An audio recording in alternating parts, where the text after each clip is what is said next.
Magyanatimirandasya gyanam janashalakaya chakshunyatam yanatasmai Shri Gurave Namaha. Vanchakalpatarubhyascha kripa sindhubhyaiva cha patitanam pavanebhyo vaishnavebhyo namo namaha. Vande Shri Krishna Chaitanya Nityananda Sahadito Godadai Pushpavantu Chitra Sangrutamانudam Jayatam Shudato Pangormamamandamater Gatim Matsarvasrapadam Bhajo Radha Madana Mohano Bhaktya Bhinaya Parad Lakshay Kiptashrakamaditarangamadye Kripa Maitvam Sharanam Prapanam Vrinde Namaste Charanarvindam Vrinde Namaste Charanarvindam. Chaitanya Mahaprabhu ki jai, Sri Harinam Sankirtan ki jai, Sadhu Sangha ki jai, Gaur Bhakta Vrinda ki jai, Gaur Premanand Hari Hari Bol.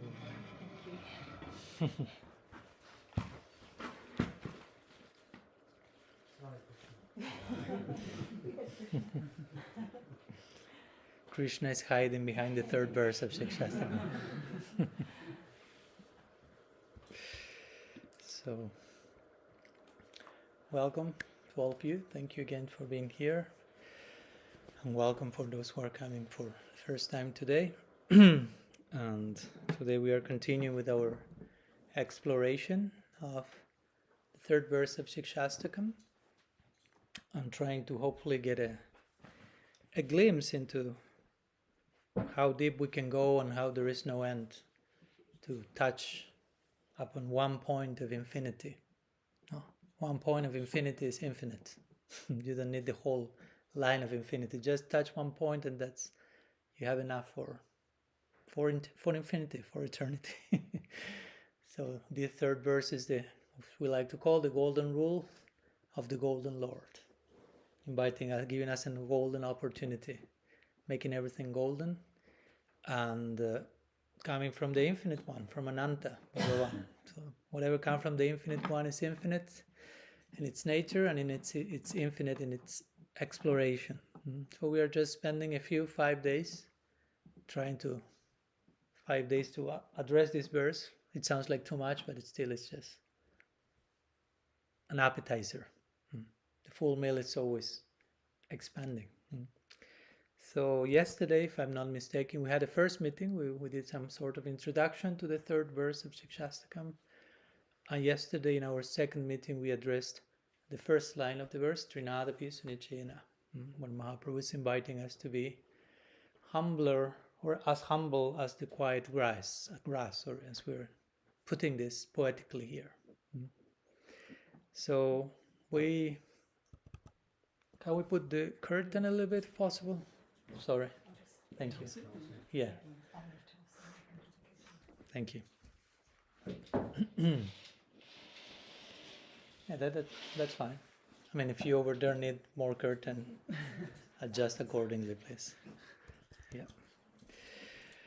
So, yesterday we spoke about humility, but also we made it clear that all these 4 qualities that Mahaprabhu is talking about, Sunichena, Sahishnuna, Manina, Manadena, somehow are one same thing addressed and expressed from different places. No? Because you cannot have humility, full humility and be absolutely intolerant, right? You cannot be modest and be disrespectful at the same time. So all the things come together. So we started by defining what healthy humility is not. Right? Instead of saying what's humility, let's first start by debunking false myths about what humility does not look like. So we share a few ideas in that direction. We also reflected together on how sometimes we can use the external form of humility to avoid the internal substance of humility. We can acquire a PhD in formal humility, knowing what to say, what to do externally, so everyone thinks I'm very humble, while actually I'm avoiding being humble in the most substantial way.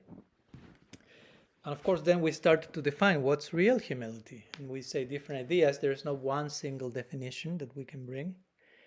But I remember once that always stuck with me is this one that we share from Bhaktisiddhanta Saraswati Thakur, that humility means submission to the truth. So whatever there is truth, I submit to that, no matter which form it takes. Whatever there isn't truth, in my submission to the truth, I won't submit to that, no matter which form it takes, even if it comes with holy saffron robes, so to say. If it's untruth, I cannot put my head down before that, because that's not humility. That's the opposite of that, right? So on that foundation, we talk how humility can take different shapes. It's not just, it can be, but not necessarily. Okay. It may take the form of something that seems the opposite of humility. But if the heart is in the right place, in perfect submission to the truth, that's humility. We also connected the word humility, as we use it in English, humility, or in Spanish also we'll say humildad, so it's very similar, with the word humus. Humus, you say humus? Humus. Okay. The root of humility comes from humus, which means soil, earth, grounded, fertile soil, decomposing our false sense of identity. Whatever analogies you can draw from humus. And then we, of course, studied in detail the first line, highlighting how the most important thing that the most important person for us, Mahaprabhu, ever said begins with the word grass. So it doesn't sound too like, how to say, flattery or shiny. The first most important thing of the grass. So grass is insignificant, apparently so, but Mahaprabhu comes to teach us, especially when you feel something's ordinary, you have to look deeper till you contact the extraordinariness of everything, even grass. Now today we'll go to the tree examples. So he's resorting to these so-called ordinary examples from nature that we generally walk by without noticing them at all. I'm not noticing the grass generally. My day passes, I don't think I ever think about grass once, probably in a year. Trees, probably casually, if a tree fell on your house or something like that, you think about the tree to curse it. But what to see a guru in the tree or in the grass. So Mahaprabhu is trying to teach us, humility, and grass is teaching us humility. How? Again, we went through some toxic readings of that first line, and even we tried to correct a little bit not correct, but just try to show how the verse originally speaks, because sometimes we may have heard, you have to be lower than the straw in the street. But lower in itself brings a connotation of lower, not humble necessarily. And the straw in the street, but the verse doesn't say lower and doesn't say street. Straw in the street seems like more a dead straw in the street. But here is some humbler, like humble as the blade of grass, as the grass. And how then we can read this first line in a healthy way? The grass is bending, humble, but as we say, without breaking. When a grass bends, doesn't break. So we should be humble in a way that is not breaking us. Right? We are already broken people in many ways. We come broken in many ways to Krishna consciousness, looking for healing, looking for redemption, looking for nourishing. So the last thing we need is to add brokenness in the name of Mahaprabhu, in the name of transcendence, right? So we try to explain this first line in a way that hopefully redeems us from wrong readings of it, and then we expanded upon other sections of the scripture which may be invoked in connection to humility. In particular, this line that Krishna-das Kaviraj Goswami mentions when he says, lower than the worm in the stool. You have to do something with that one also. So we also explained that line remember, by a story. I won't tell the story again, so those who haven't been here, I'll leave you with the mystery, and then you have to do homework and ask those who are here. And they have to do their homework by remembering what I say. But we try to explain how that example is not at all something, diminishing for the self, but actually the very opposite. It invites us to find gurus everywhere, even in the worm, in the stool. We also, just to conclude our summary from yesterday, we also spoke about the nature of love as ever evolving. So that naturally brings humility. Because if I'm just like glimpsing at an ever evolving ocean of love, I cannot but feel humbled by that. I cannot ever ascertain my position as supreme or definitive onto something that is constantly becoming bigger, deeper, more beautiful, right? I can just present myself in service to that because that is of such a high substance. We also mentioned yesterday how this whole verse in total speaks about Nishta, the stage of bhakti that represents stability, fixity, determination, and that translates also as being deeply present in the here and now. And when your mind is focused, present, you can pay attention to what's happening. You can pay attention to the point that the grass starts to talk to you and tells you, be humble, and that the tree starts to teach you as a guru, be tolerant. No? Those things are happening right now. No, it's not that I'm going crazy. I'm saying the grass is speaking, the trees are talking. Maharaj, what's going on? They're not talking. If we don't hear them talking, we are the crazy ones. Because when we study even great personality from all ancient traditions, they were so attuned also to nature, so present to nature, and they were receiving so much inspiration, so many messages.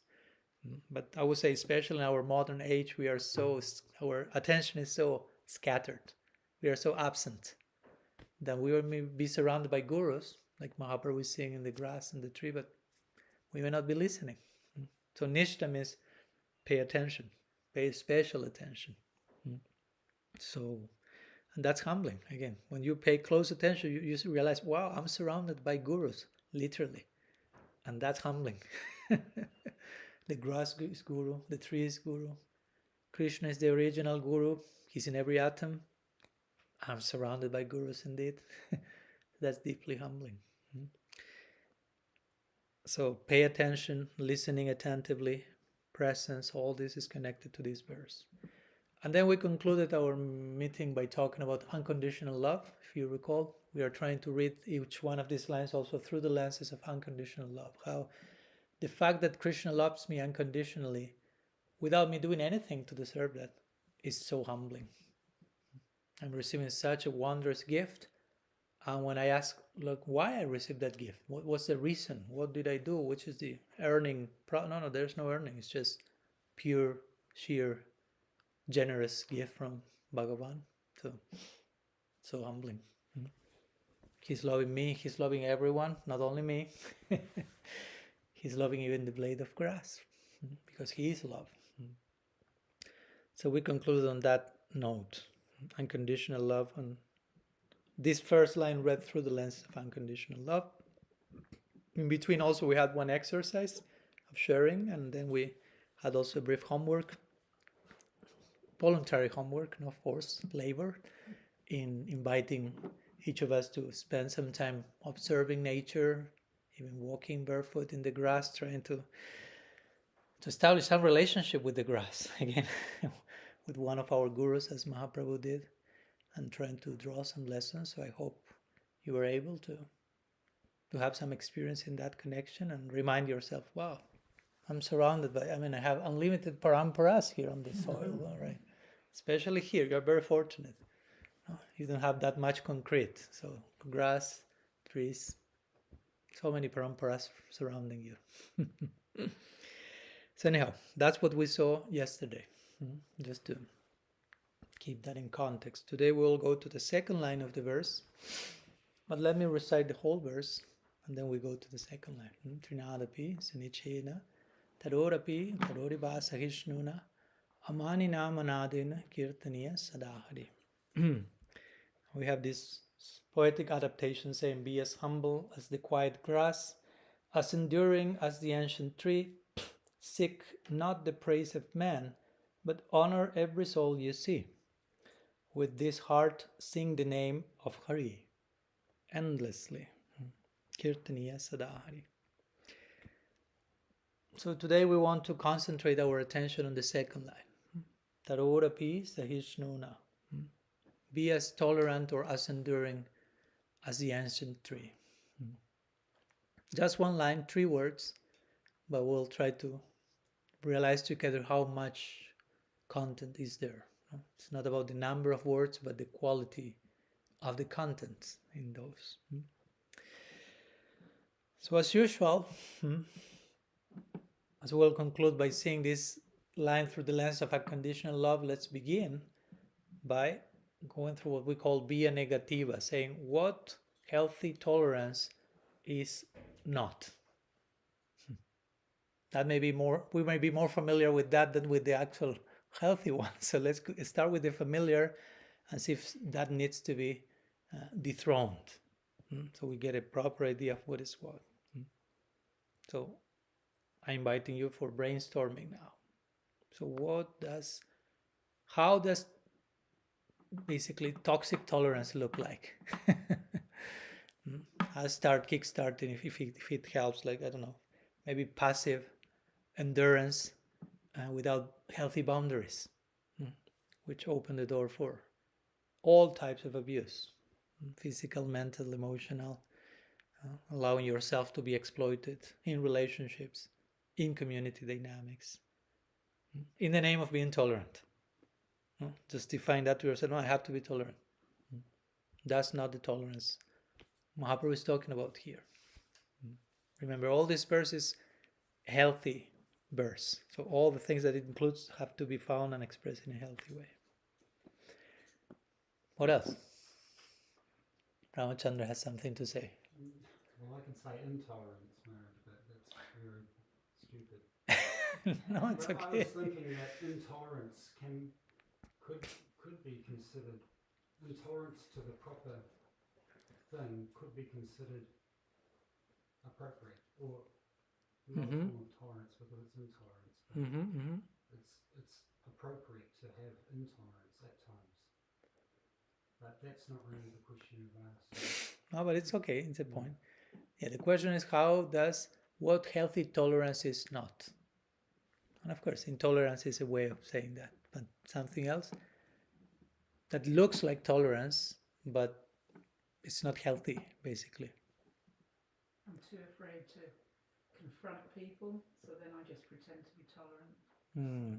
But I haven't got the courage to sort of speak up and say And as you will see, many of the examples will be given, like this one, start to resemble what we said yesterday about what healthy humility is not.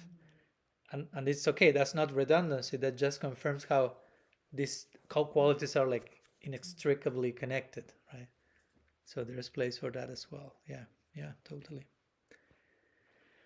What else? Like suppression of emotions come to my mind also.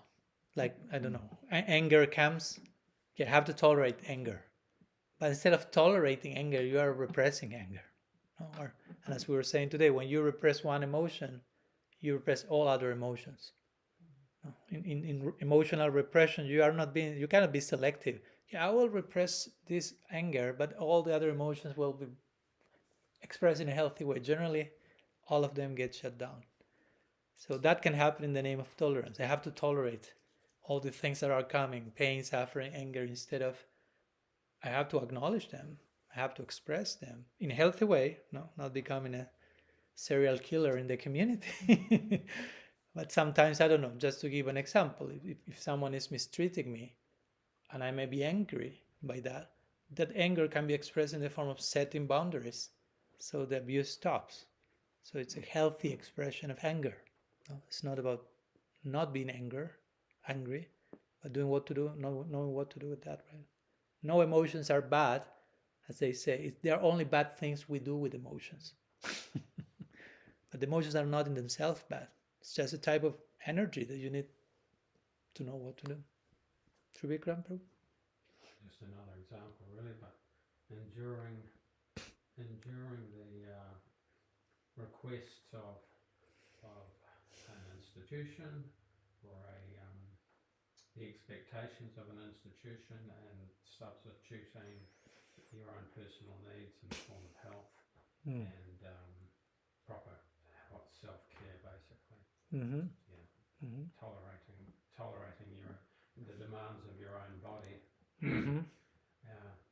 and avoid in pursuance of so-called a higher sacrifice. Yeah. So-called higher. Yeah. Again, yeah. Of course, we are not against sacrifice, but it has to be done in a way that the whole project is not collapsing, basically. Yeah. Something else that comes to mind in the name of tolerance, maybe witnessing a situation where there's clear, not something I'm going through myself, but I'm witnessing someone else being, I don't know, abused or whatever, and I'm tolerating that. No? Maybe in the name of, well, I don't want to offend anyone, or I don't want to judge, but sometimes, and this is mentioned Chaitanya Charitamrita in the Bhagavatam, if you witness a situation of abuse and you do not take action, basically, you immediately become accomplice to that. No? Because sometimes we may not do anything. Try not to become accomplice to that. But by being passive, when we know there is something wrong, you become part of the problem, basically. No? But all that can happen in the name of tolerance. Again, no? I'll tolerate. I don't want to judge, I will be tolerant. Yeah. Yes, I don't want the problem. I was just thinking about when you have dependents, whether it's the guru with disciples or parent, children, if one, in the name of tolerance, just allows bad behavior to go on, then that's also not beneficial for them. Mm-hmm.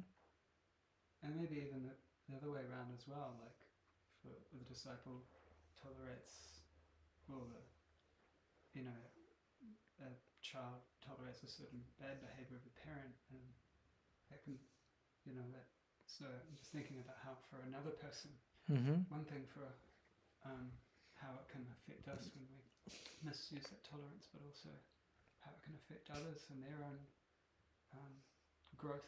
Yeah. Yeah. Thank you. Yeah, I will say in one sense that if we engage in unhealthy tolerance, it's harmful in every direction, basically. It's not like, okay, maybe harmful for me, but it's beneficial for you. No, it's harmful in every direction. So yeah, that's good also, because we don't want to be harmed, but we don't want to harm others also by our own toxic tolerance, so to say, right? Sometimes we also may think of an example that comes to mind is like resentful submission. No? Like sometimes I'm outwardly tolerating something, but internally I'm like, fermenting with resentfulness. But I'm not saying it for whatever reason. There are many reasons. And somehow I'm bitter, I'm becoming like crippled, but I'm not expressing that, so I'm tolerating.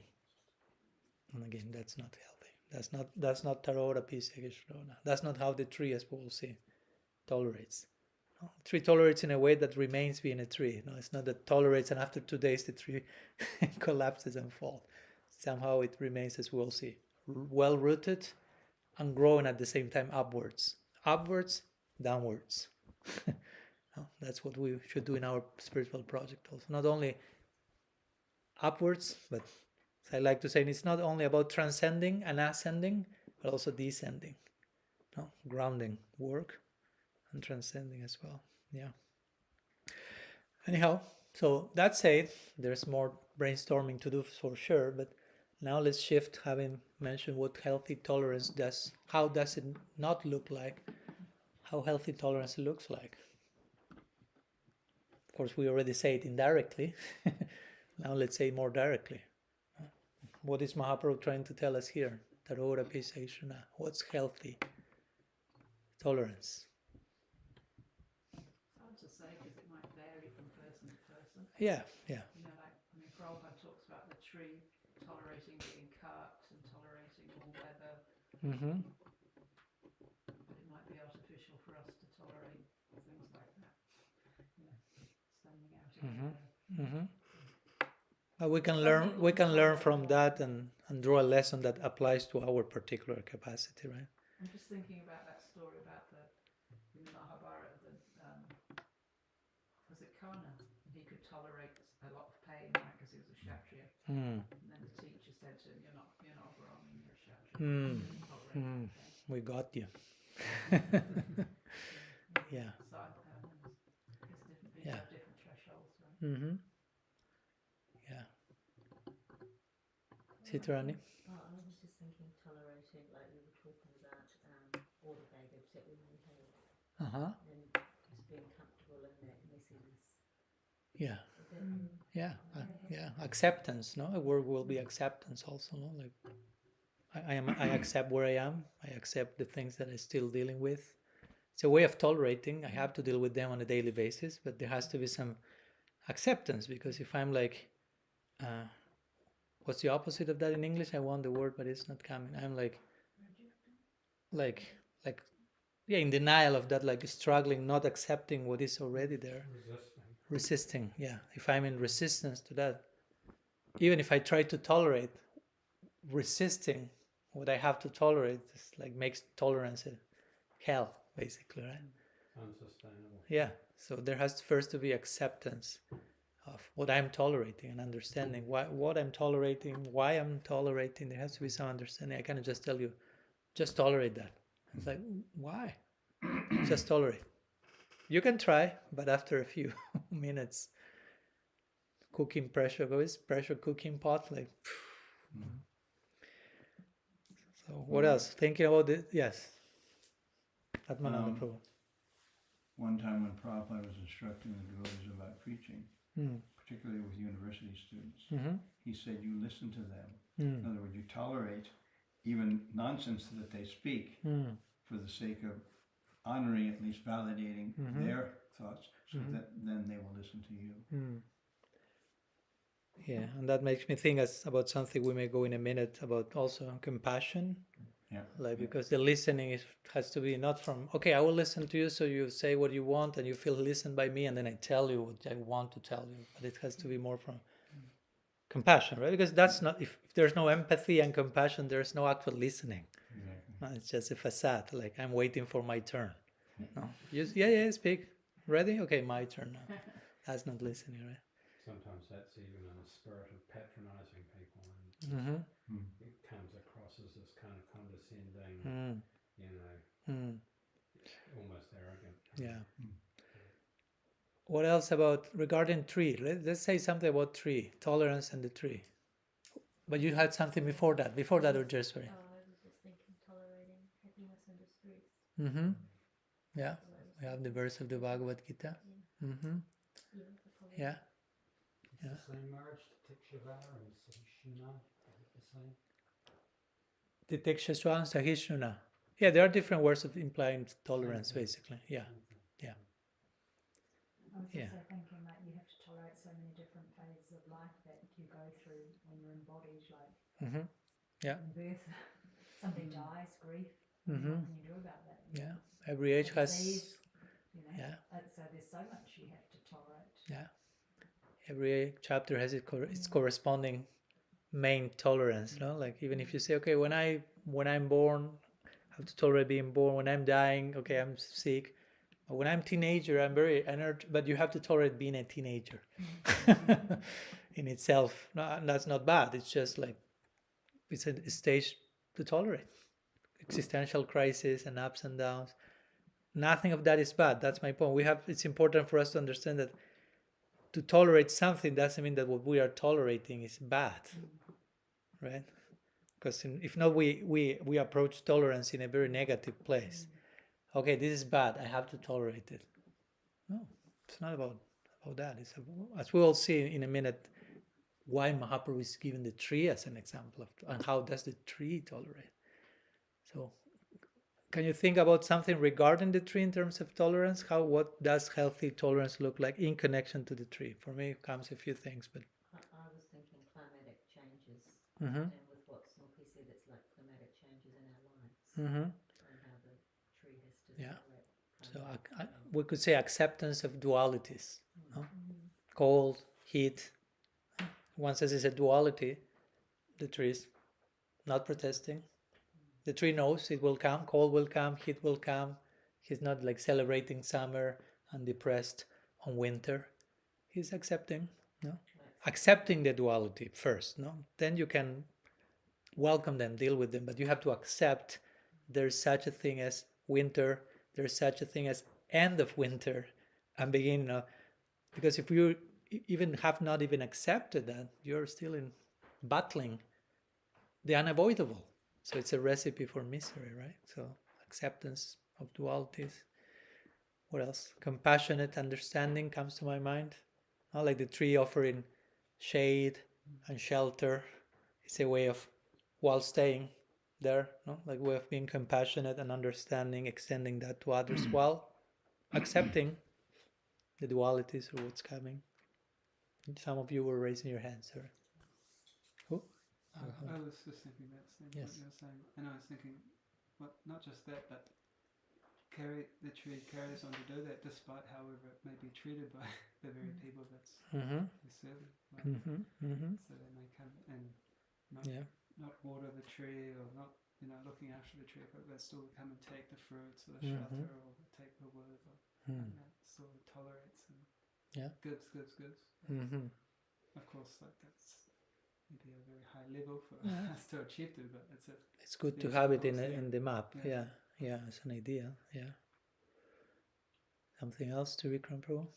I was kind of the meditation from yesterday about walking on grass and what grass is kind of quality. It's kind of similar to a tree, really, and I think you sort of said it with that implicit acceptance of its position, basically being right. So it's implicit. It's not resisting. It just bends. It bends, and the tree does the same thing. It's basically totally, and I guess accepting or absorbed in its own kind of nature. In a sense, it's just happy to be who it is. In a sense. Yeah. And it outlives everyone. Yes. Yeah. In that sense, it comes to mind like the trees is growing very slowly. So it's also like it's growing with patience. Let's put it that way. No? So we should also act with patience, no? Like responding thoughtfully to the situations that come to our life before rushing to react. No? In the same way that the tree is like is slow but very determined growth to the point that is outliving all of us. Especially here in New Zealand. I remember last year we went to this park, right? 1,000 years or more even. 600. Yeah. Clearly outliving us. Yes. I know we're going to look at the healthy aspect of, as you say, what Mahaprabhu wants with tolerance, but I was just thinking that, like in the first, it's got to be humble as the quiet grass, but in line with kind of what Agarhanta was saying, the tree doesn't protest, it doesn't make a noise, even though it may be, it's quiet like the grass. Yeah. And it doesn't move. Like, if I have something that's going on for me, I'm looking at how I can change my situation. I'll have to move, have to go somewhere and do something. It just doesn't have a choice. It's sort of rooted. Yeah. Rooted and moving beyond what we can see, but gradually growing. Yeah. Upwards, downwards. And trees cooperate with each other, right? Yes. I've done sort of research on sort of work together, roots and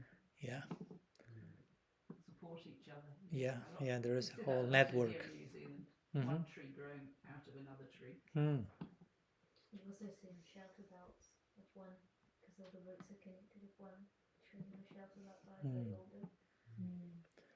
One other example that comes to mind of tolerance from the trees, a tree is somehow shedding the leaves in particular season to preserve its essence. I mean, it's part of the process of preservation. So in the same way, healthy tolerance will invite us to say no, to shed some leaves, to say no, to protect our focus, to set boundaries compassionately. Like I'm shedding the leaves to protect myself, right? Yeah. Ramachandra. I was just thinking, you wrote it, but you didn't write it, Maharaj, but in your book there was a poem by Thomas Merton. He was talking about how the tree just has to be a tree, and that's what Krishna wants him to be. Yeah. And how we as persons are always trying to be something that we're not. Yeah. And we can learn from the tree to just accept our very being as being God-given, and our nature as being and that's again a way of saying tolerance. No, I think tolerance and acceptance go so close to each other. So a tree is fully accepting of himself, so to say, of itself. I'm a tree. He's not pretending being more than what it is. He's fine being a tree. So it's a form of tolerance, right? He's of acceptance that we need to learn from. Yeah. Trees are flexible too. That's the interesting paradox, right? Trees are very firm, but very flexible in their own way also, right? Or even if you want to say certain trees, I don't see any flexibility, but here you have the grass, which is very flexible. So in the whole verse, Mahaprabhu is combining like firmness and flexibility constantly. So we have to learn how to combine the two. It's not only about being firm, because you end up being too rigid, and it's not just being absolutely flexible to anything and everything, because you end up being abused. No? So you have to be, when I'm firm, when I set boundaries, this and that, when I'm properly rooted in this, but also what do I need to adapt, to change, to bend? No? It's a whole dancing between the two, right? Constantly. Yes. It's a real example of oneness and difference, isn't it, in a sense? Achintya Veda Veda Tattva. Yes. What seems paradoxical or contradictory on some level finds harmony and possibility in a higher way, deeper way of thinking. No? Not black and white, but either or, as they say, or both and. Right? Yeah. Maharaj, what about, I don't know if you mentioned this, Arahanta, but tolerating criticism or even insults from others? Insults from others? Criticism or insults from others about us, valid or not. Of course, then possibly learning from it, but and also tolerating our own resistance or avoidance, stubbornness, whatever. And again, we are going always to the part of how to do that in a healthy way, because I may come and start to insult all of you. I won't do it, hopefully. Krishna protect me, may never do that. But if I end up doing that, okay, we have to tolerate that. But what does it mean? That it's not like, it doesn't mean like you garland me and say, Maharaj, please continue.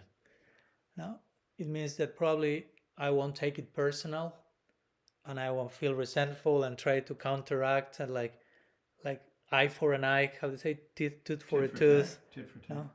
Because that's kind of that's not solving the problem. Or many times even worse than that. And you find that even evolution in scripture. In one part of scripture you will think, maybe mostly in the Bible I'm talking here, instead of eye for an eye, you say, okay, you took me an eye, I will take both of your eyes and 2 arms and the 2 legs. No? Because many people react like that. No? Okay, you I don't know, you broke my car, I'll burn your house. So it's disproportionate. So eye for an eye is a progress in that direction. Of course, on top of that, Jesus will say, turn your other cheek. Which again, you have to understand those examples. It's not just lend yourself to abuse, but find a place or a way to be compassionate in the midst of those situations. Sometimes to be compassionate, you need to take a distance from that situation. If you're insulting me, I may not be able to be compassionate in front of your insult, so I may need to take a healthy distance so I can be compassionate. I can pray for you. I can understand from which place maybe of fear or brokenness you are coming, and you need to insult me, and I will understand it's not personal ultimately. So that may be the tolerance, how the tolerance takes shape in such a situation for some of us, right? Okay, let's continue with Mahaprabhu's example of the tree here. I mean, we can continue brainstorming forever, and it's a pleasure, but I'd like to share a few more points. So again, Mahaprabhu is giving the example of a tree, as we mentioned. Unfortunately, many times trees are hardly noticed in today's world, or if they are noticed, it's just in the context of, oh, wood. We can cut it and get money or whatever, in terms of personal advantage. But Mahaprabhu is using something that we hardly notice as one of his most important gurus. So he's using the tree as an example of tolerance. As we say, how the tree tolerates, not in a toxic way, not in a spiritually bypassy way, but in a very gentle way, very generous mode. As we were saying, the tree may be receiving sun, cold, winter, snow, storm, someone who didn't find a restroom nearby, and trees are public bathrooms for everyone. A couple that is in love, and they will go and write the name of their beloved in the tree. Nowadays, maybe graffiti, probably a more updated version. And while all that is happening, not only the tree is receiving that, tolerating that, not protesting, but the tree is giving constantly. That's it. The quality of tolerance of the tree. Tree is giving shelter, shadow, fruit, oxygen, giving, while receiving these type of things many times. So in one sense, that's a high standard of tolerance that Mahaprabhu is bringing here, because he's inviting us to tolerate what's coming from a healthy place, as we are trying to explain. But it's not just like, hey, why you are not giving? Well, because I'm tolerating now, so I cannot give now. I will give when I don't have to tolerate anything. Well, that will never happen. Right? So that's part of the implication here. Okay, if your life of giving will start when you don't have to tolerate anything, you will never start giving.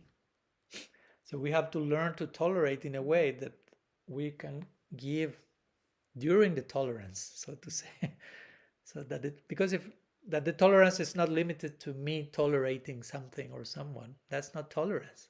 Real tolerance is, again, an acceptance, as we were saying, of reality, and a compassionate acceptance of what comes to me, and giving.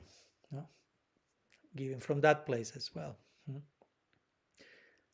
I'll go on that. Yes. I was just thinking all the examples we've talked about with tolerance. We've talked about distress, but then Krishna also says we should tolerate happiness. And we see that maybe the tree is treated really nicely by one owner, and then a new property owner comes and mistreats it, but it knows that it's going to come and go. So I was just wondering if something you could add there just about how we... Yes, I was planning to go to that verse in a minute. Can we wait a few more minutes? Okay, just giving a trailer of that. No, thank you for bringing it. It was a trailer of what's coming in 20 minutes. Just coming. You're nearby. How do they say? You're nearby cinemas or something. Yeah, because it's an important verse. Yeah. And it's an interesting idea of tolerating happiness, right? Because you generally do not think of, okay, I have to tolerate being happy. So what's the meaning of that? I thought I had only to tolerate negative stuff, so to say, right? So Bhaktivinoda Thakur, when he comments on this verse, he wrote a commentary on the Siksastakam. And when he comments on this verse, he says that the tolerance that Mahaprabhu is speaking here, he defines that tolerance as pure compassion free from envy. Interestingly. Which again broadens the idea of tolerance that we may have. Pure compassion free from envy. Again, the tree is receiving all this stuff, so to say, and giving in a very compassionate way, without envy, without, oh, you are giving me this, I won't give you anything now back, something like that, right? There's this famous saying, ancient saying from the East, probably it's from the Persian culture, and this is a strong one, to show the extent to which the tree is tolerating in this mood of pure compassion free from envy. And the saying says, maybe you heard that, but if not, if you didn't, and if you did, whatever the case, fasten your seatbelt. So the saying says, be like the sandalwood tree which perfumes the axe that is cutting it. That's beautiful poetry, but we have to walk the talk, right? So be that like the sandalwood tree, which is perfuming the axe that is cutting it. So I come with my axe to kill the tree, basically. How does the tree respond? Perfuming, ornamenting everything. Again, these type of examples are beautiful, poetic, but we have to know how to translate them into action. Because if not, in other words, the idea is your tolerance has to be such, you have to tolerate on a level that is enough for you to give perfume back to the person. You follow my point? If you are tolerating more than what you can tolerate, probably you won't be giving any perfume, but the exact opposite of that. So you find your level of tolerance that it can keep you in a place of pure compassion, free from envy, as Bhaktivinoda Thakur will say, right? So for me, that example also gives that warning, so to say, no? Not just imitate the sandalwood tree and become dysfunctional. That's not tolerance, but do it, tolerate whatever tolerance you can offer today, acceptance of reality. Do it in a way that keeps you with a smile, let's put it that way. And you are not becoming bitter and resentful towards life because of having to tolerate so much or something, right? You want to say something? Yeah, what comes to mind is the idea of doing something that ultimately ends up really being beneficial. And I was thinking that, I call it the shloka that is quoted in regards to rules and regulations, that all of the rules and regulations. Smarta vyasadatam lishnana. Always remember Krishna. Always remember Krishna, never forget Krishna. Mm-hmm. So I mean, if what you're doing in the name of austerity means you forget Krishna or you forget or something, the end result is not ultimately beneficial. Mm-hmm. It's what you, yeah. It's your yardstick, as you say. Yeah, I take that verse as a yardstick because it's totally like that. No, it's a verse that says, always remember Krishna, never forget Krishna. All rules and regulations are servants of these two principles. In other words, if whatever you are doing gets in the way of your remembering Krishna, then you have to recalibrate that. No, there's something that is not working.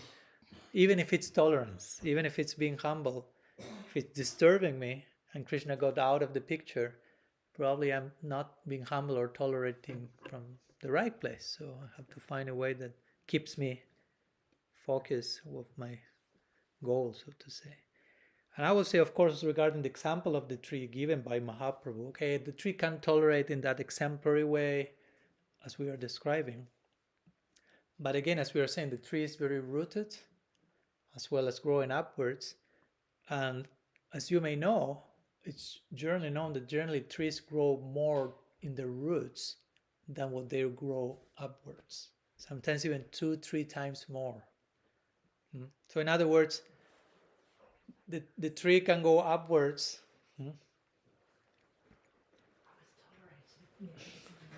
You left the meeting, you fail in tolerance, Bhakti Marg. What happened? He's sitting there thinking, I don't know if this is within my level of tolerance. Okay, that's good. So again, trees are generally 2 or 3 more times growing more in their roots, and they are growing more in their, how to say, canopy. Mm-hmm. So that's a big lesson in this connection. In other words, do not expect to be like the sandalwood tree if you are not rooted enough. No? If you don't have enough spiritual realization, do not try to act like a superhero in terms of tolerance, because you are not rooted enough. So you will fall, you will collapse very easily. So again, the tree can only grow upward so much because it has grown downward so much.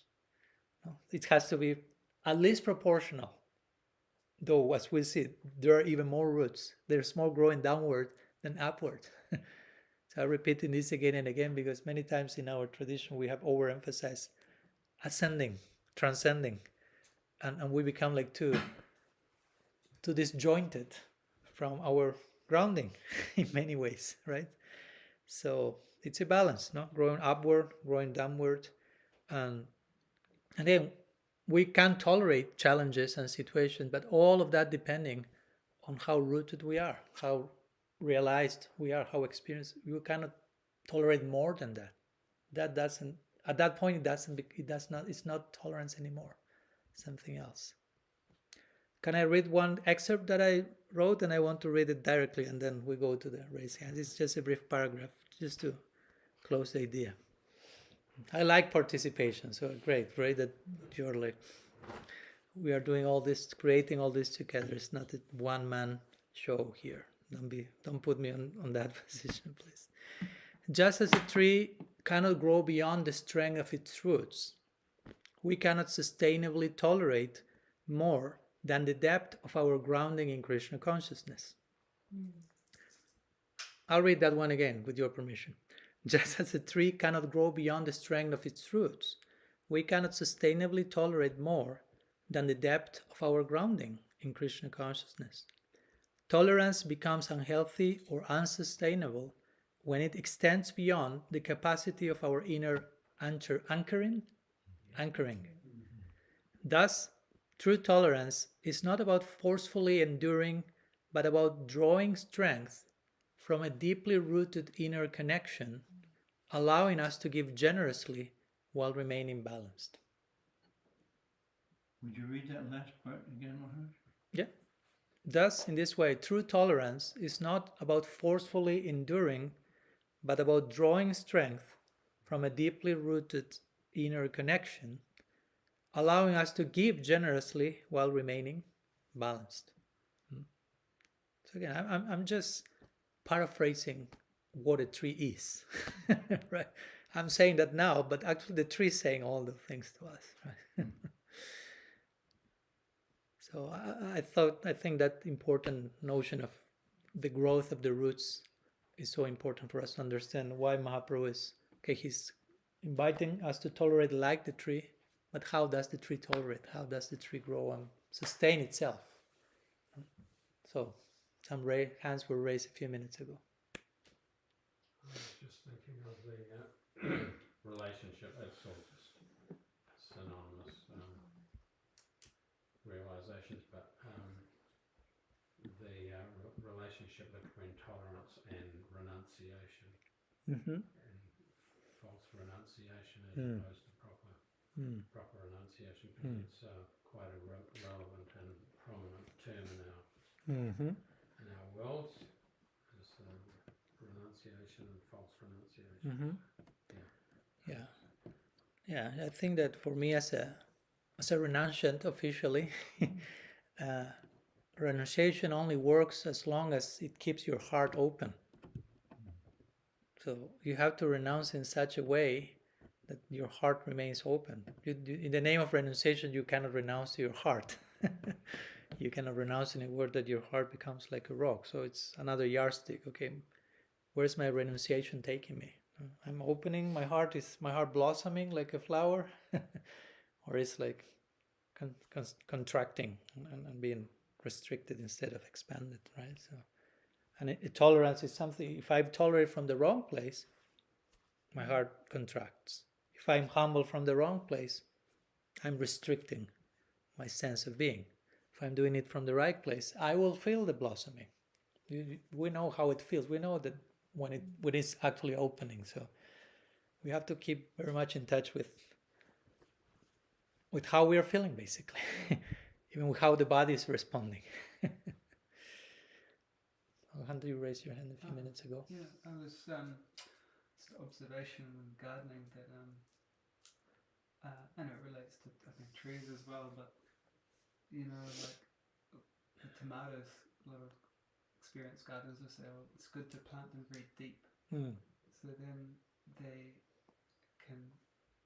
too shallow, then if there's not much rain, then they're going to very quickly dry up and get disease and die. But if they're deeply rooted, then they can get more access to the moisture that they need. So I think that was another thing. And then also, just another garden observation, but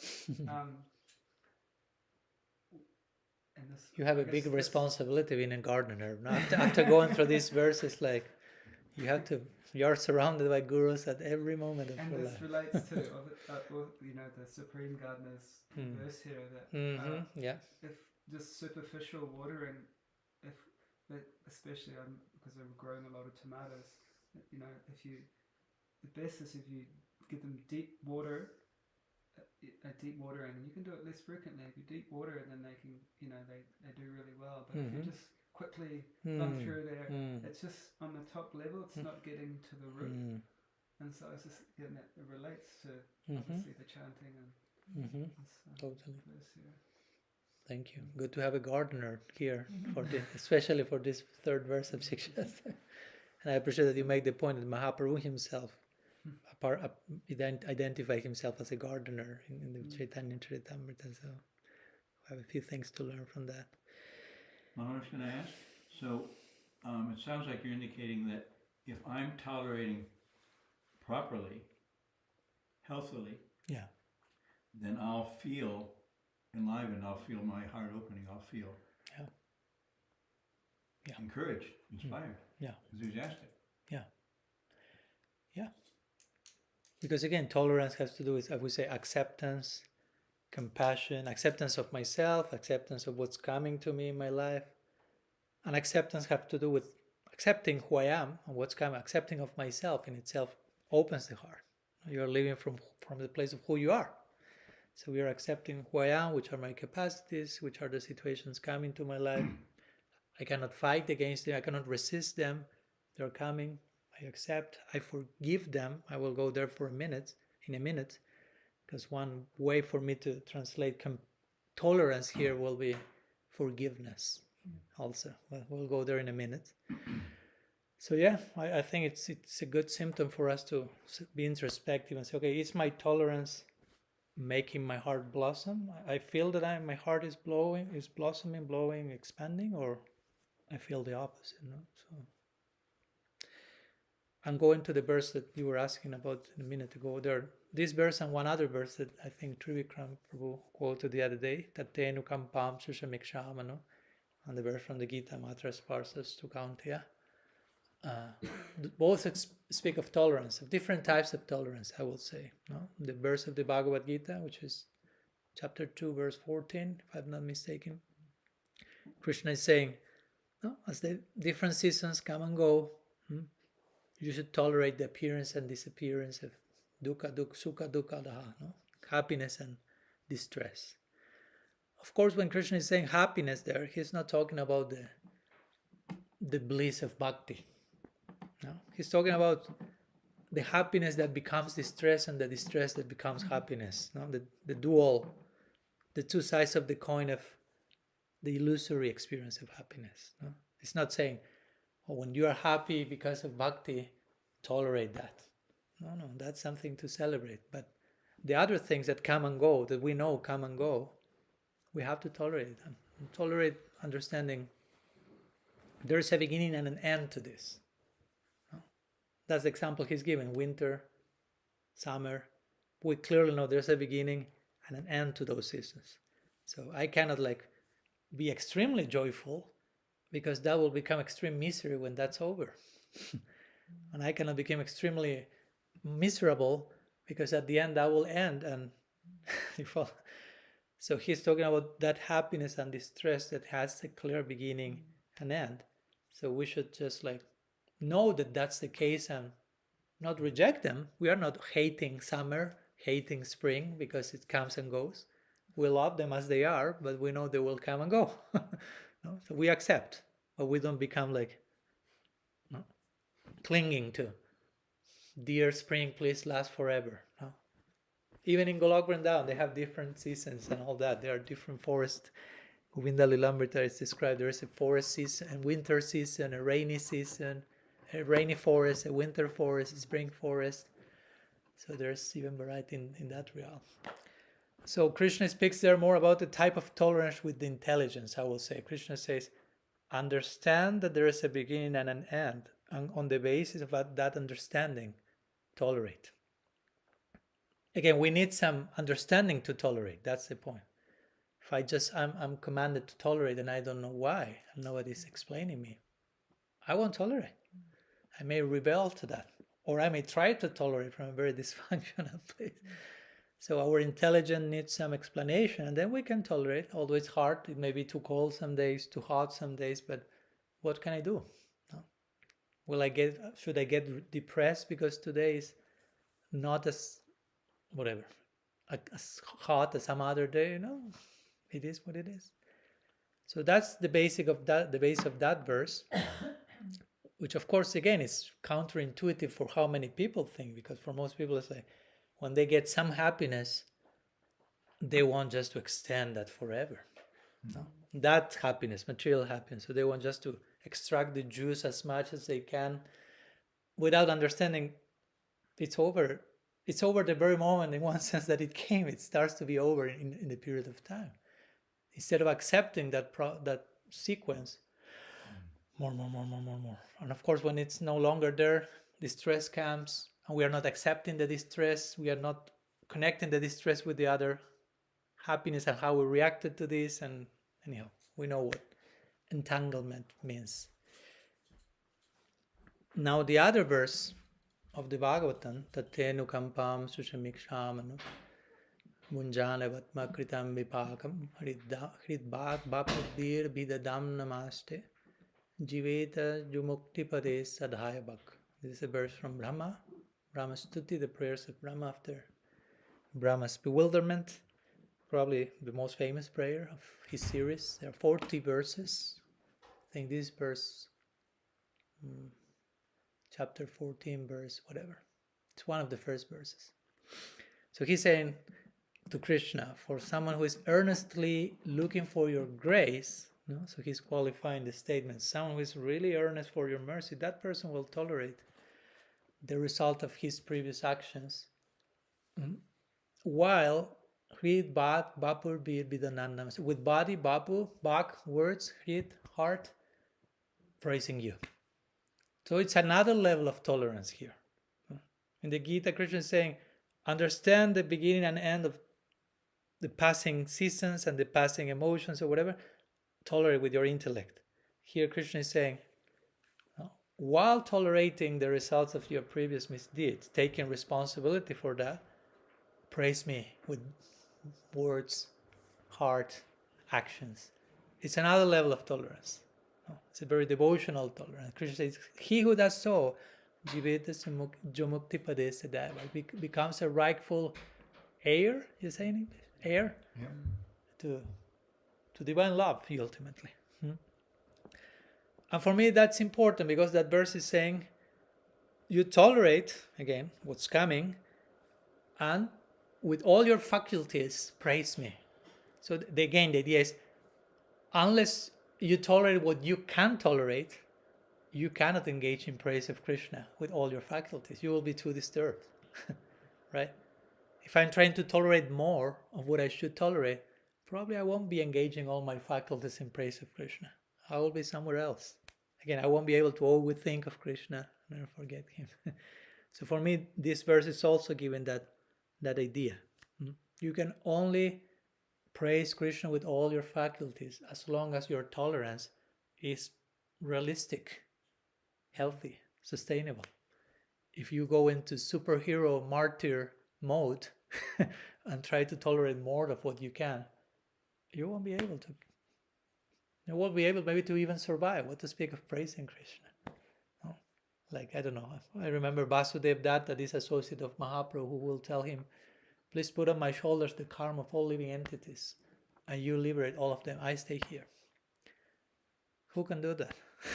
He was willing to do that, and he was capable of tolerating that. But if we don't have that rootedness, again, going back to the tree example, we'll be burned to ashes in 1 nanosecond. So again, it goes back to this line from the Bhagavatam, Sweswe adhikari janishta saguna parikirtita. Establishing what's your adhikar is real virtue. Establishing what you can do, what you cannot do is real virtue. Real beauty, Bhaktivinoda Thakur will say. Knowing where you are, as simple as that sounds, is real beauty, right? We will do one exercise now. Are you ready for that? Yeah? Can you tolerate that? Yes. It's not that demanding. It's something that I trust everyone has the adhikar for. Is it happiness or distress? One comes with the other, so you may feel both. I think I can tolerate a piece of pizza right now.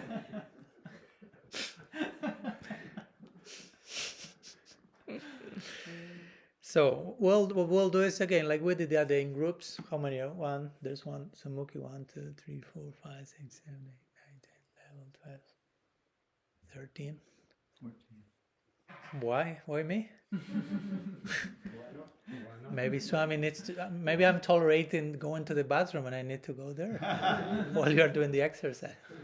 And I'm being sincere. I'm acknowledging my adhikar here. So we will make groups of 3, and one maybe group of 4.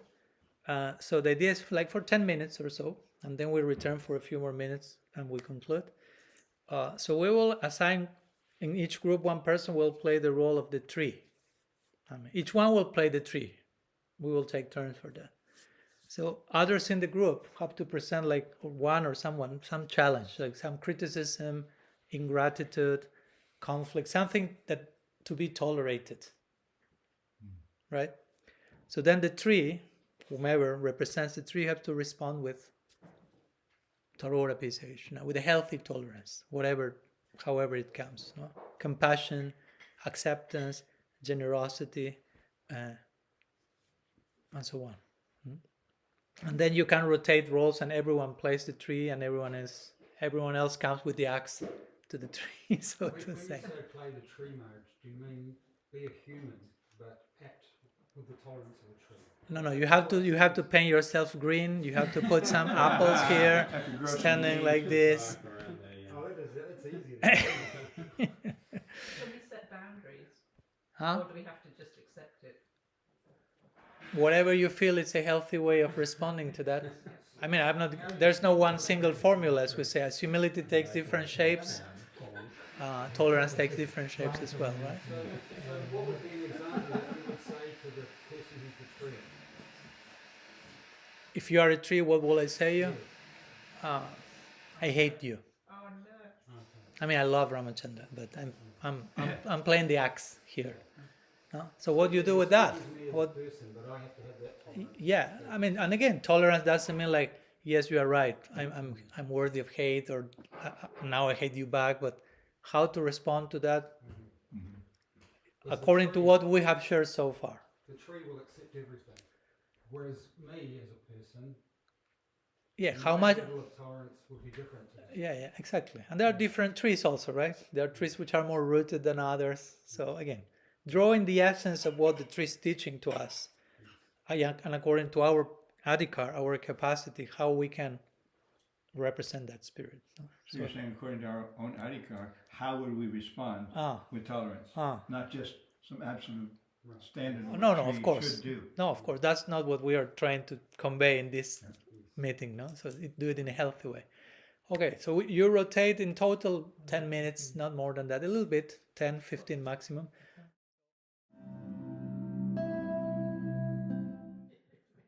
How did it go for the trees, for the non-trees? I never got a chance to be a tree, so I don't really know much about We have a chance every single day, no problem. It's okay. It's fine. I found it challenging, and I think Casey and Samukhi also. I just found- defeated myself every time. Why challenging? In which sense? What would you say? Well, one of us was apparently quite reactive, defending. It was a challenge for me because I normally I would reflect if someone was negative or abusive, generally. And I wasn't sure if that was tolerating. The second time, I reflected, but I said, but I'm wondering if you knew what was going on for me at that moment. It wasn't a reaction, but it was an opening up, maybe a further discussion.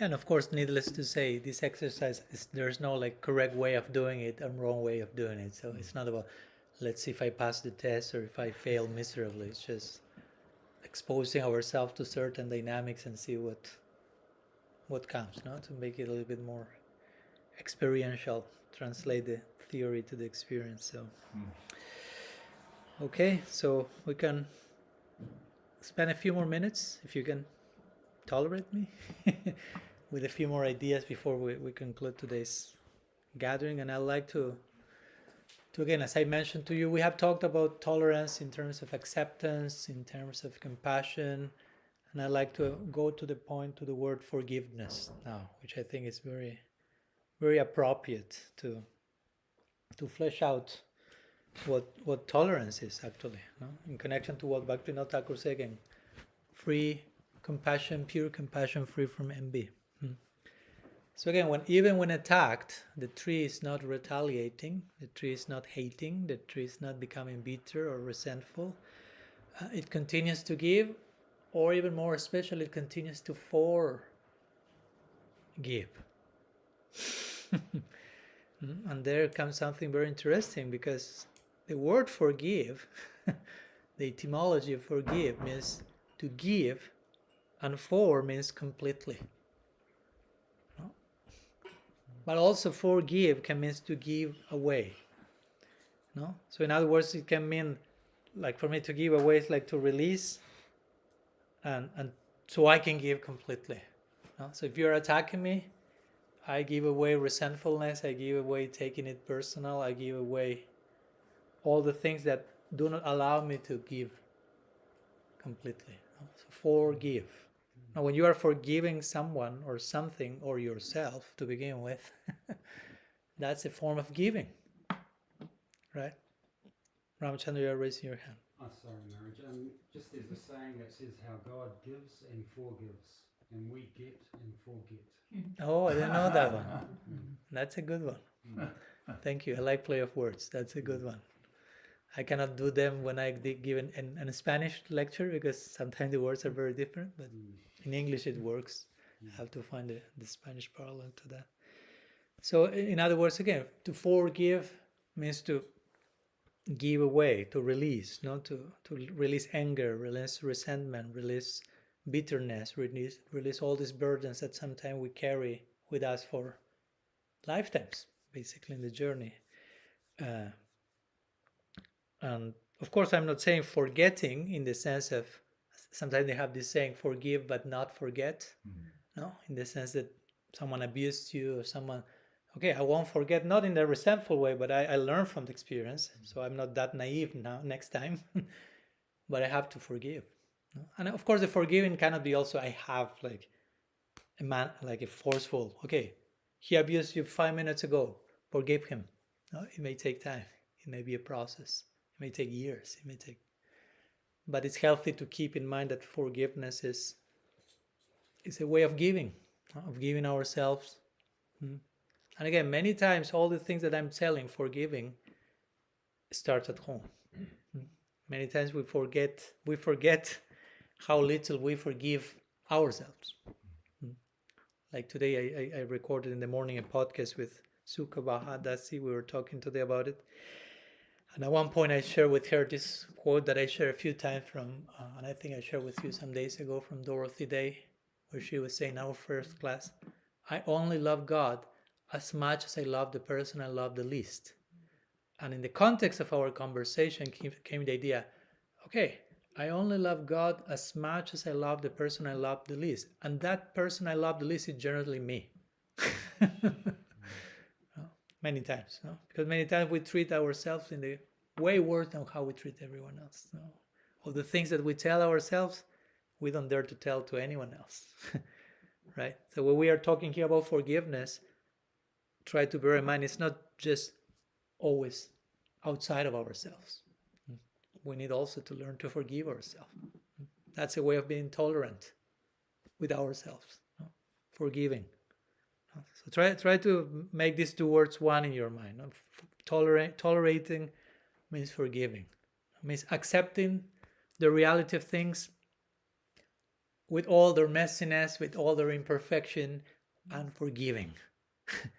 And giving ourselves and others another opportunity, another chance, as we are being given that chance over and over again.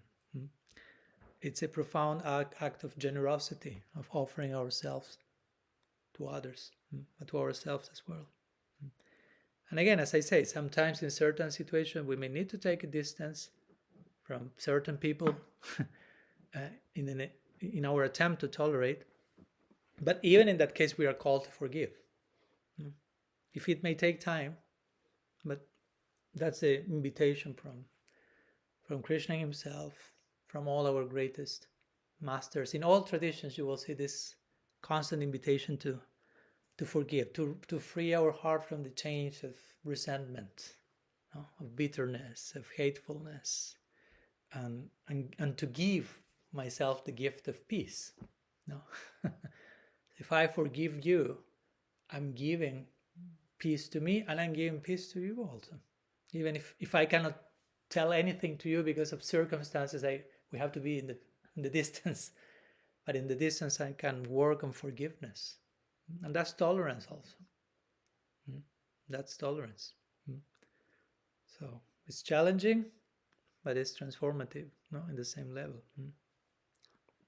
So as you were saying, it's not only, okay, you break my eye, I take the two of your eyes. No, it's not disproportionate violence. It's not even eye for an eye, but it's learning to forgive.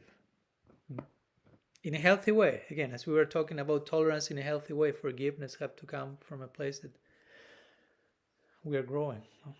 It's not a forced forgiveness out of fear, out of intimidation. Like, forgive him for what he did. And you are like, I don't even understand why to forgive. What's forgiveness? Right? So again, it's proportionate to our level of rootedness. Always keep in mind the example we gave. The tree can do all that he does on top of the surface as much as he is rooted.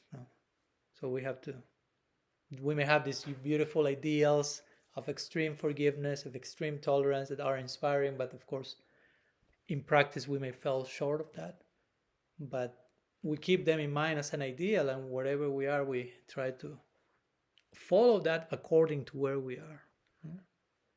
So, yeah. I just want to emphasize that point on tolerance is reframed as forgiveness.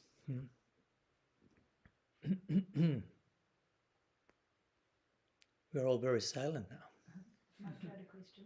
When Yes. you're making that point that we can only be as tolerant as we're rooted, then I'm just trying to understand how we actually apply that in the sense of How we actually apply what, sorry? How we apply that. What do you mean by that? The tolerance, how we apply that tolerance as much as we're rooted, in the sense that tolerance somehow or another also indicates that you have to go a little bit beyond, because that's what tolerance means. So how do we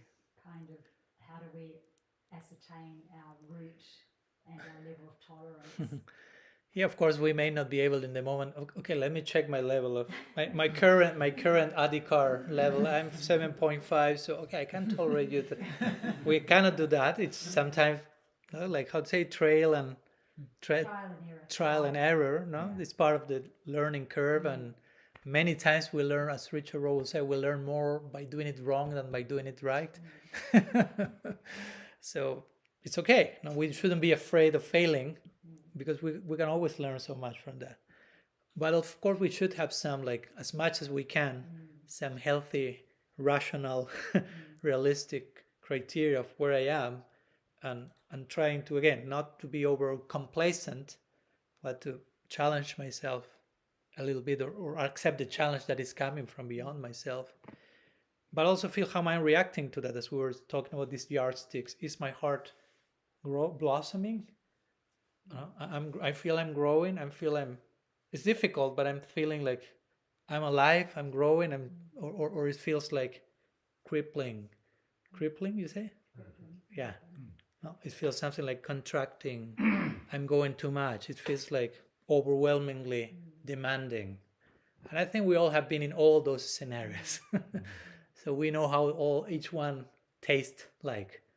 So we have to kind of, but we also have been in those situations where we are being demanded, so to say, or challenged, let's say, to grow to a point that we need to grow in the context of affection. Of course, it's a healthy challenge. We know what that is, what does it feel, and that's exciting, that's validating, that's like, wow, empowering. So again, sometimes we may not find the proper level, and we may go too much beyond, or we may become a little below the ideal, but we can always learn from the experience, right? Yeah, you've given the principle that we're thank you, I understand. Yeah. Which principle you the are referring to? principle being that it ideally would be where we're rooted, as you're saying, and the heart would be, opening up. So it's just becoming, remembering that's the principle, and being a little bit introspective and honest with yourself, and honesty being, can I go a little bit further, or is this too much for me? Navigating it. And there are stages in life, of course, that like today I may come to it with a challenge, and I'm able to, show myself on this level of tolerance, let's say. But then I went through a few battles in life, and a few weeks after, that level of tolerance is too much for me at that moment. I need a little more of like a hibernation, so to say, restoration. So it requires daily vigilance, introspection, observing, where I am today. Not even where I am this year, on this lifetime, where I am today. Tomorrow may be very different. There seems that there would also be levels of tolerance in your intolerance. Because, I'm not going to tolerate this, but that could come in so many ways. Mm-hmm. So I should do it in a intolerant way. In other words, not be too extreme. Yeah. And try and maintain some respect. Yeah, because even when you say, I won't tolerate this, but that doesn't mean that you won't tolerate anything. No? So it's just, I won't accept a toxic level of acceptance of some things, so I can be properly rooted in a healthy level of tolerance of things. So it's not that you are being intolerant. You are just choosing to tolerate on the right level. No? Ideally, we should not be intolerant. We should just learn to tolerate on the right level. So when something abusive comes, it doesn't mean that you are intolerant to that. It means that you know what needs to be tolerated and what needs not to be tolerated, and take the proper stance, right? Yeah, Trivikram. I was just thinking about how tolerance of the tree and all of the different facets of that. Mm-hmm. One that you were bringing up is magnanimity, or the charitability of the tree, which you also have to tolerate your kind of inner tendencies to be selfish, basically, or to over-factor in your own needs over above others. But there comes a place where there's a need to exhibit a degree of charitability in one's life, and that takes a degree of tolerance. And I think especially, it's seen as the dharma of the grihastha, right? To have some charitability towards people. And I'm just thinking, actually, there's so many aspects to the tolerance of a tree that we can see how the tree still gives, even though it's feeling the pinch, so to speak. Yeah, and of course, in connection to the humility we talked about yesterday, again, if you are humble properly, as we were talking, naturally you will tolerate from that place of healthy humility, right? So one thing naturally, again, we are talking about different things, but they are the same thing, as we were saying. But we can also speak about proper humility engages you in proper tolerance, so to say. Now, there's this famous quote it's like a short composition, Subhashita, they are calling in India, like very short composition. We say like a tree, which can somehow combines the two first lines. It says a tree that is full of fruits, a fruitful tree, bends down, right? Like virtuous people bow down with humility, no? Because they have some fruits, internal fruit that makes them bow down, like the tree full of fruits bends down. No? And on the opposite, the dry out tree or a tree without fruits, like fool people, says this famous line, never bend. No, they remain like. It's like a way of saying, instead of. That's another verse that came to my mind in connection to this too. No? Another teaching from the tree, right? It's bending down by the weight of the fruits of inner realization. So the deep-rootedness, Maharaj, that's like wisdom, isn't it? It means being knowledgeable. Yeah, actual yeah, wisdom, not yeah. just gyan, but vigyan. Yeah, experience. Yeah, Spiritual it's not material or both. I don't like to make much of a separation. Remember, don't create the dichotomy material and spiritual. The whole project is one here. So the rootedness is a symbol for grounded experience in life, and again, the roots can go endlessly deep. So there are levels of experience, there are levels of wisdom, there's levels of elderhood, so to say. So as much as we have that, we are firm to deal with what's coming outside again. The wind and everything, the tree one. If the tree is not too rooted, as Prabhupada will say, when you just plant the seed and there's a small, sprout? You have to put a fence around. Because its sprout is so fragile. Just a wind and a little animal uprooted, because it's not too rooted yet. So you need the fence. But when the tree, the sprout, future tree, is rooted enough, it corresponds with the time that the sprout starts to look beyond the fence. It grows beyond the fence. And it can deal with wind and other things to tolerate because it's rooted enough. Right? And that becomes reflected on the outside by growing upwards beyond the fence. Right? But in the beginning, we may need the fence. Because we are not rooted enough. So the same in our life. In the beginning, a guru or I will say, okay, don't listen to him, just look at this, think like that, this is the fence. Because if you deal with too much diversity, other people, you will be confused, you are not rooted enough. But in the context of that fence, you are growing. And you are getting rooted. And at one point, you naturally, when the time has come, you will be looking by yourself beyond the fence. Nobody even needs to tell you, okay, now you can look beyond the fence. You will be looking beyond the fence because of your very growth and rooting, right? And you will be able to deal and tolerate all the things that come and go. Yeah. You raised your hand a few minutes ago, Agahanta. If someone's insulted me and I felt hurt or whatever, angry, whatever, and after a little while I think maybe I should forgive. Either way, I say I forgive this person or I forgive you. But at the same time I'm repressing or suppressing the anger or the envy or the hatred or the resentment or the vengefulness. And I think that's... Is that true? That's very common. So will you say that's true forgiveness or not? No. No. I think it's artificial. It's not going to give me peace, resolution of those things. Yeah, because in one sense, first I may need to recognize I'm angry at you for what you did to me.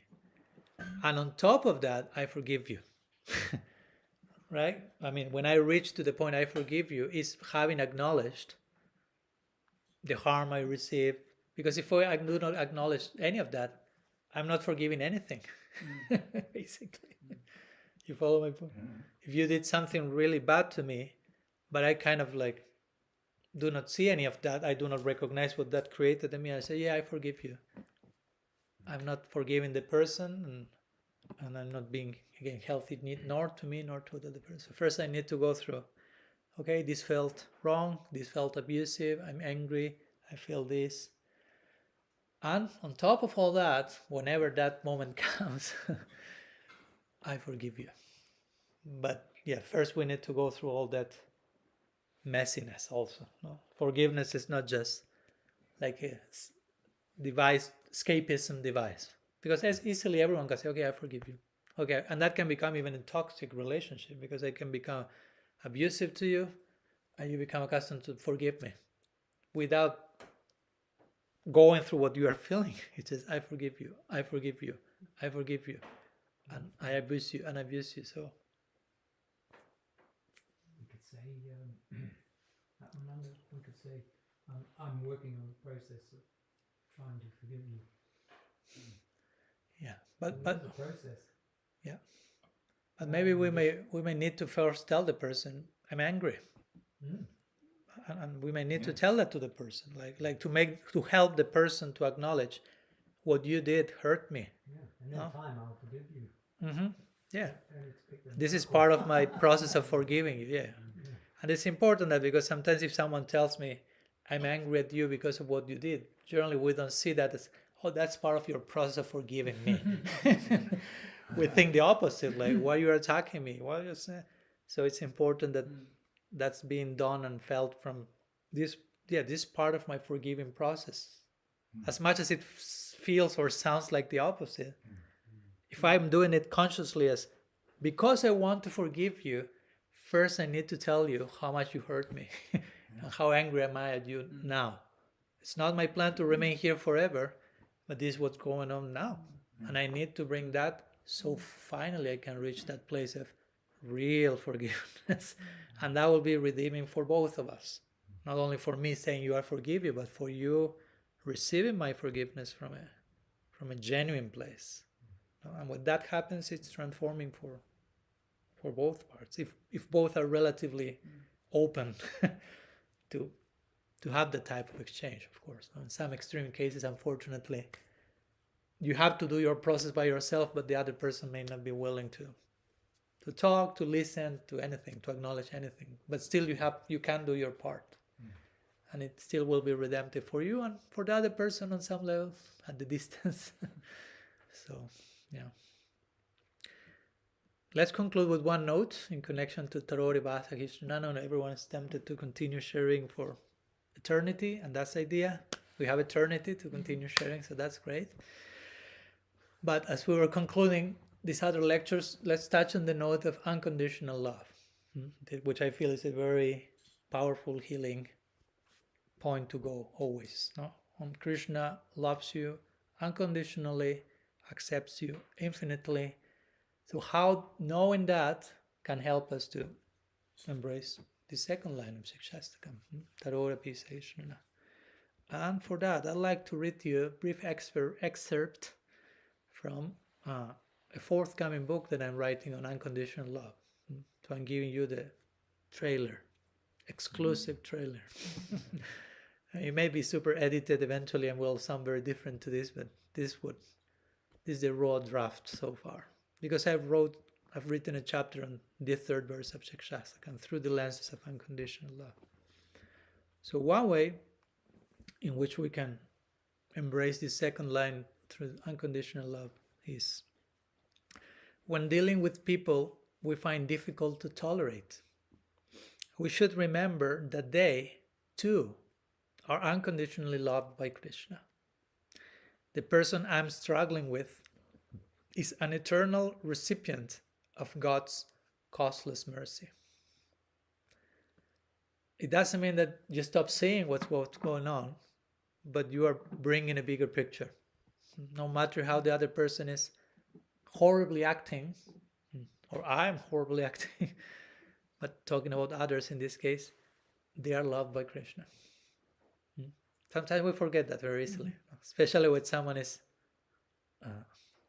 disturbing us.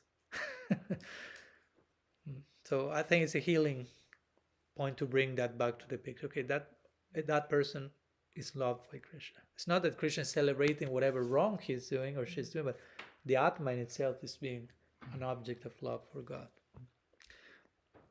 As we discussed earlier, tolerance is best understood as compassion and forgiveness.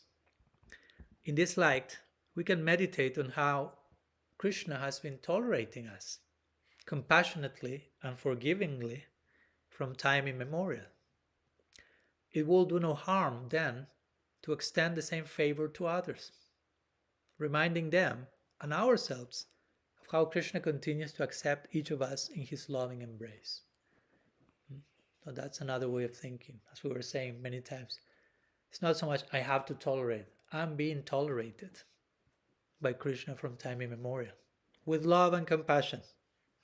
Not forget that. It's not like Krishna's like, oh my God, another lifetime in the heart of that person, another one. As Paramatma, I'm tired of that guy. No, he's not getting it after 3,040 point whatever lifetime. One more life, it's torture for me. That's not Krishna in our heart. So. But he's there enduring our existence with love. No? Our destruction, our denial of his existence. As I say always, he never leaves a note saying, find yourself another Paramatma, I'm fed up with you. Right? And leaves. No? He's there, faithfully, lovingly. So in that sense, we are being forgiven constantly by Krishna. We are being given another chance over and over and over again. So again, it would do no harm to extend that to others also. So in that sense, bringing this unconditional love can help us to tolerate, to express this tolerance. One more paragraph and we conclude here. As with any of these four qualities, we should learn to apply them to ourselves as well as to others. So now we are going back to self-forgiveness, self-compassion. We should be tolerant, compassionate, and forgiving toward ourselves, knowing that the divine already feels all these things for us. As the Srimad Bhagavatam portrays, Krishna is like a loving mother who receives the kicks from her child within her womb, and rather than feeling annoyed, she tolerates the kicking as a joyful confirmation of the baby's presence and aliveness. Similarly, as Krishna quote-unquote endures our existence with nothing but love and forgiveness, we can extend that same endurance to ourselves and others, remembering the ancient tree's example of the third verse of Siksastakam. So again, it has to be in all directions. It's not like tolerance to others, and I'm absolutely intolerant of me, no? Loving to Krishna, and I hate all of you. No? All these virtues have to be expressed in all directions, all encompassing. So that's a big art to be self-compassion. It's not self-indulgence, it's not laziness, it's not narcissism. No, there's a place for self-love, self-compassion that is humbling, that is moving, that is transforming, that is empowering. So that's what this verse is trying to talk about. It's meant to be an empowering formula, so to say. 4 lines, something that fills us with hope and prospect. So some thoughts I want to share with you today on this second line, taror api sahishnuna, just to have a glimpse of how much time we can spend with these words, unlimited words coming from our unlimited Lord. So we'll conclude here for today, but I'll share a little homework. A little bit. Not forced homework, but you're invited to do it. So I'll share it with you and you see what you do. We will have our next meeting tomorrow evening for the Siksastakam, and tomorrow morning we will have Q&E, quest and exploration, on whatever topics you may like to talk about. So the homework basically is in connection to this last part, forgiveness. So identify in your life someone you find difficult to tolerate or forgive. It can be yourself. Again, I'm not giving any particular limitation here. And then reflect on this question: how makes viewing that someone as unconditionally loved by Krishna shift my perspective? Spend some time. Okay, how thinking of that person as being unconditionally loved by Krishna may shift my present state of whatever, intolerance, rejection, or difficulty in being compassionate. And then, to bring the whole circle to some healing conclusion, choose some small act of compassion or forgiveness toward this person that you can express during this week, let's put. So I don't give you only one day for that. And the act of compassion can be not necessarily calling or seeing the person in 3D. In some situations it may not be possible, but at least, releasing resentment internally. or offering some gesture or some thought or some prayer to that person, or even writing a letter to that person, whether you send it or not. Yeah, depending the case. Again, I know that some of us may be in very complex situation with some people, so I'm not here trying to push something beyond our boundaries or rootedness or whatever. But maybe writing a letter expressing one's intention to forgive, whether you send it or not, or something else. You can be creative in that. But something that can bring us to this place of taror, sahishnuna, and tolerance as forgiveness, basically. Yes? Do you tolerate my homework? Thank you. Thank you for your time, your acceptance, your willingness to... Well, I know that many of these conversations are very unsettling and very challenging in one way, but I think that in a healthy way. We all need also to spend some time with these topics, and it's beautiful for me to be able to share with you and challenge myself in all this, for sure. As I always say, you cannot imagine I am the one here opening my mouth and Krishna is hearing me. Oh, you are saying all these fancy things about tolerance. Okay, let's see how you walk your talk. And I'm not always passing the test, I must tell, no? But anyhow, it's beautiful to be on the journey together. And see you tomorrow for our morning Q&A. And in the evening we continue with the third line, Amanina Manadena, the two of them. On the next meeting we'll go Kirtaniya Sadahari. Sri Chaitanya Mahaprabhu ki jai, Sri Siksastakam ki jai, Siksastakam's third verse ki jai, Gaur Sadhu Sangha ki jai, Gaur Premanand Hari Panchakalpatarubhischa Kripa Sindhuvya Vacha Patitanam Pavanebhyo Vaishnavebhyo Namo Namaha.